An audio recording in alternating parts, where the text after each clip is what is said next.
हम लोगों को बहुत शौक है कि हमारी बेटियों की शादी हम बड़े धूमधाम से करें, हमारी बेटियों के लिए हम बहुत कुछ इकट्ठा करें, हमारी बेटियों को हम इतना कुछ दें कि अगला कोई ये ना कहे कि तुझे ये नहीं दिया या तेरे दहेज के अंदर या तेरे पेरेंट्स की तरफ से इस चीज़ की कमी रही।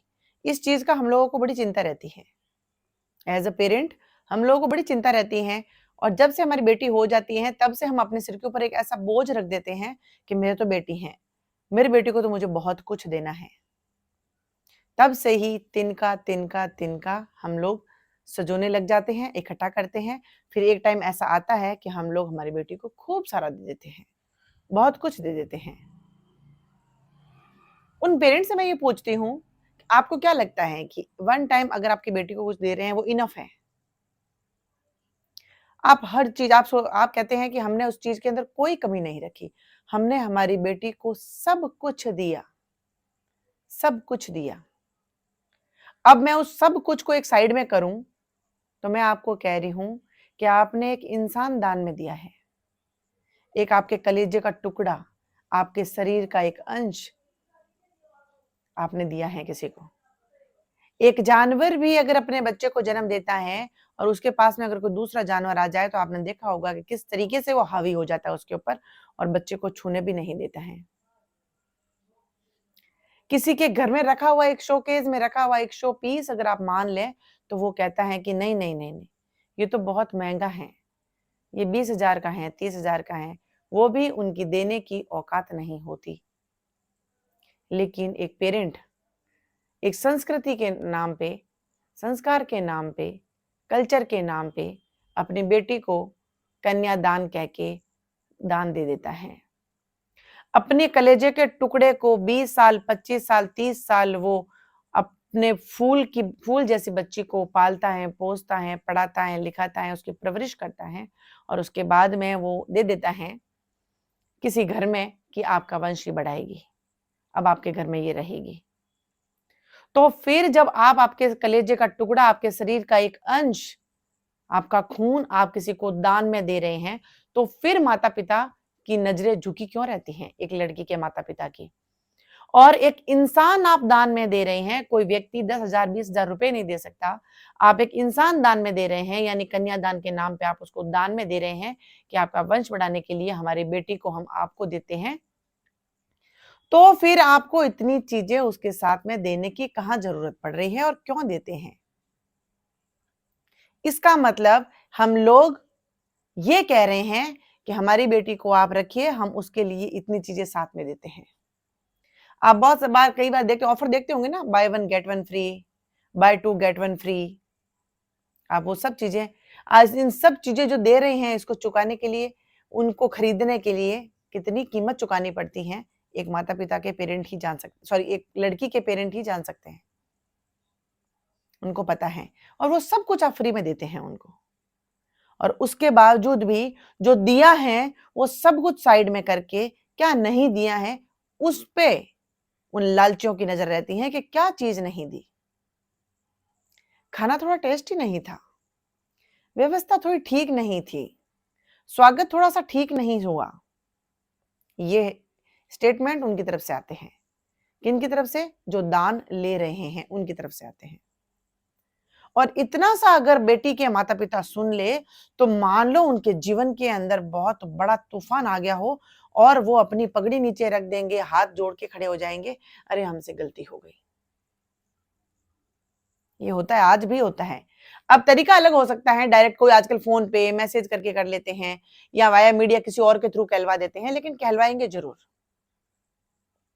तो मेरा ये सोचना है, मैं इस चीज को मानती हूं कि दोष लेने वाले का नहीं है, उसको तो फ्री ऑफ चार्ज दिया जा रहा है सब कुछ।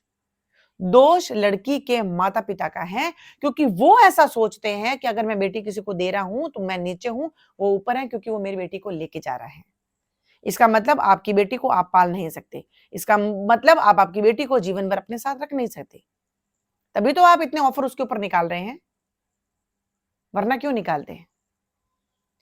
इन सब का अगर एक संशोधन करूं और इन सब का एक निचोड़ निकालूं तो एक हाथ जोड़ के बेटी के माता पिता को एक मेरी विनती है कि ये सब चीजें जिस दिन से आपकी बेटी हो जाए उस दिन से आप एक गांठ बांध लीजिए कि मैं मेरी बेटी को इतना सबल बनाऊं, इतना सफल बनाऊं कि लोग कहें कि बेटी हो तो ऐसी।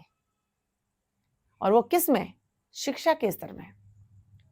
उसको आंतरिक रूप से, क्योंकि लड़कियों को मैंने देखा है, कितने भी बड़े घराने की होगी या कितने भी गरीब घर की होगी, वो अपने माता पिता से अपनी प्रॉब्लम्स छुपाने की हर कोशिश करेगी, वो नहीं बताना चाहेगी। आजकल तो फिर भी कुछ बातें होती हैं जो बता दिया जाता है, लेकिन फिर भी उनको डायरेक्ट इनडायरेक्ट रूप से ताने जरूर मारे जाते हैं। किस चीज की कमी रह गई? जो कुछ दिया, जो कुछ किया, वो नहीं देखेंगे, कहां पे कमी रही वो देखते हैं। इतने बेशर्म लोग होते हैं। माता पिता को चाहिए कि आपके अंदर कमी होने की वजह से आप झुकते हैं, इसीलिए वो लोग आपकी गर्दन को झुकाने की कोशिश करते हैं। आप बोलिए कि हम दानी हैं और तुम तो दान ले रहे हो, तो बड़े तो हम हुए, आप तो दान ले रहे हो। दान हमारे ग्रंथों में लिखा है कि दान देने वाला हमेशा ऊपर होता है, उसका हाथ ऊपर होता है। तो फिर माता पिता जो माता पिता हैं लड़की के, उनके हाथ हमेशा ऐसे क्यों रहते हैं? जाते रहते हैं, हमेशा ऐसा फील कराते हैं कि जैसे उन्होंने बहुत बड़ा एहसान कर दिया हो आपके ऊपर। आपकी बेटी उनके घर में गई है, तब उनका घर का वंश बढ़ रहा है, डिमांड उनकी है। ये बात जितनी जल्दी हो सके आपको समझ में आ जानी चाहिए। इसीलिए आप फक्र महसूस करें कि हम एक बेटी के माता पिता हैं, जो हम हमारी बेटी को दान में दे सकते हैं, जिसका किसी का घर का वंश बढ़ सकता है। आपको जलील होने की और आपको नीचा देखने की जरूरत नहीं है। अगर आप कुछ करना चाहते हैं तो एक ऐसा धन आपकी बेटी को दीजिए जो कोई नहीं चुरा सकता और किसी की लेने की औकात नहीं होती, कि उसके लिए हार्डवर्क करना पड़ता है, और वो है एक शिक्षा। शिक्षा प्राप्त करना हर किसी के बस की बात नहीं है। सबल होना, अंदर से स्ट्रेंथ जो है, अंदर की जो शक्ति है वो स्ट्रांग करना हर किसी के बस की बात नहीं है। अपनी बेटी को फिजिकली मेंटली इतना फिट बनाइए कि वो कहीं पर भी जाए तो अपना खुद का जो है वो डिफेंस कर सके, अपनी आत्मरक्षा कर सके और सटीक जवाब दे सके। और वो किससे? शिक्षा से, ज्ञान से। आज के समय में बेटियों को अगर किसी चीज की जरूरत है तो वो आपके डायमंड के, आपके गैन, आपके गोल्ड की, आपकी प्रॉपर्टी की और करोड़ों के, अरबों अरबों रुपए के बैलेंस की नहीं। बेटियों का सबल होना जरूरी है। सबल होगी तो हर कोई दबा रहेगा कि भाई इसके पास तो ऑप्शन है, या कहीं भी खड़ी होगी तो लाखों रुपए कमा सकती हैं, कोई दबाएगा नहीं उसको। ये ऐसा धन दीजिए आपकी बेटी को ताकि कोई भी उसे छीन भी नहीं सकता। आप अगर उसको 50 करोड़, 1 अरब रुपए भी दे देंगे तो एक वक्त पे वो भी खत्म हो जाएगा। वो चोरी हो सकता है, वो धोखे से लिया जा सकता है, धोखे से लूटा जा सकता है, लेकिन शिक्षा कभी लुटती नहीं है, वो लुटा देती है लोगों को।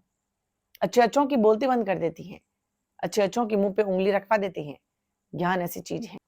जिस दिन से आपके घर में बेटी हो गई, आप ठान लीजिए कि मेरी बेटी को मैं ऐसा बनाऊंगा और ऐसा स्ट्रांग बनाऊंगा कि वो कभी भी अंदर से टूटेगी नहीं, और कोई तोड़ने की कोशिश करेगा तो वो खुद टूट जाएगा। और आपकी बेटियों के साथ में ये घूस देना बंद करें। जो लालची लोग बैठे हैं समाज के अंदर, उनकी ऑटोमेटिकली उनको अपनी असलियत पता चल जाएगी कि हमें कितनी जरूरत है बेटियों की। इसीलिए आपके घर में अगर बेटी है तो फक्र महसूस करिए, उदास होने की जरूरत नहीं है।